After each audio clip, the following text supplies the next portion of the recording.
the Father, the Son, the Holy Spirit in the tarot? You betcha.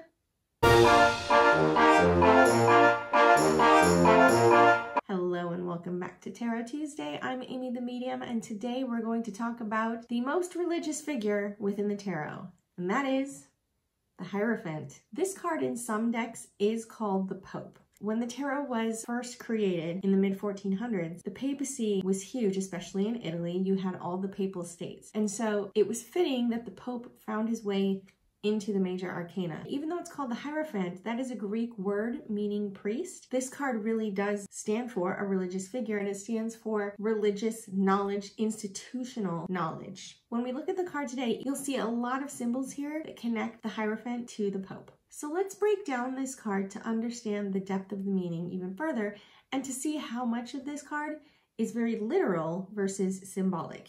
So first of all, we do see a man who's in bright red papal robes. He is wearing the papal tiara or papal crown. He's also holding the papal scepter, and these are very common symbols within the papacy. His right hand is held in the position of a blessing with 2 fingers pointed to the sky or to the heavens and 2 pointed to the earth. Additionally, down the front of his robes, we do see 3 black crosses. And the sets of 3 that we do see within this card are very symbolic of the 3 realms or 3 states of being that you find within the Catholic faith, which is heaven, earth, underworld, heaven, earth, hell, also mind, body, spirit. In front of him, we see 2 monks or 2 friars. Also, these can be viewed as students, those who are learning from and listening to the Hierophant. They each are wearing 2 very different symbols. One is wearing robes of roses, the other is wearing robes of lilies. Now, roses and lilies can be loosely associated with different monks. Roses associated to the Franciscans, lilies associated to the Dominicans. But additionally, within the tarot, roses are often seen as desire, passion, that real strong human emotion,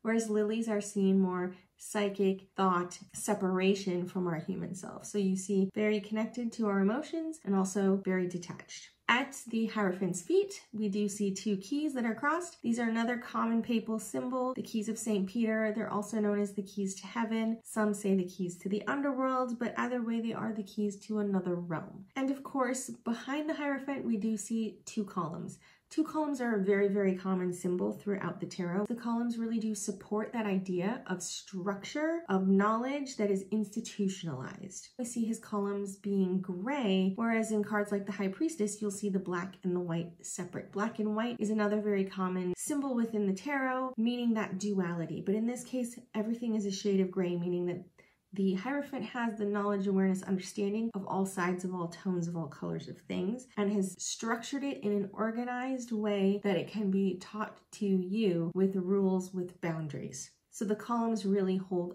all of that meaning in one. What is interesting is there is a symbol at the top of the columns that is argued by most who see it. There are some who say it looks like a pine cone. Most people agree that it looks like female reproductive organs, but there is actually no consensus as to what those symbols are. Now, symbolism aside, when you see the Hierophant in your readings, you can think of him as an actual religious figure.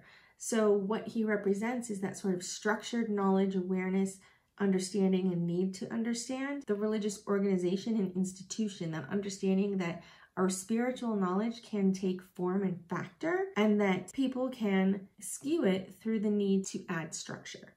So you can look at it that way. You can also look at it as the 2 monks that are in front of the Hierophant. The need to learn more, to understand more, to gain structure around your own spiritual beliefs. Reversed, it could mean that you need to sort of let the reins loose a little bit. Perhaps you're a little bit too rigid in your thinking around your spirituality or your own religious faith, or perhaps you're closed-minded to all of the possibilities. So reversed, it really means trying to open things up and a need to open things up.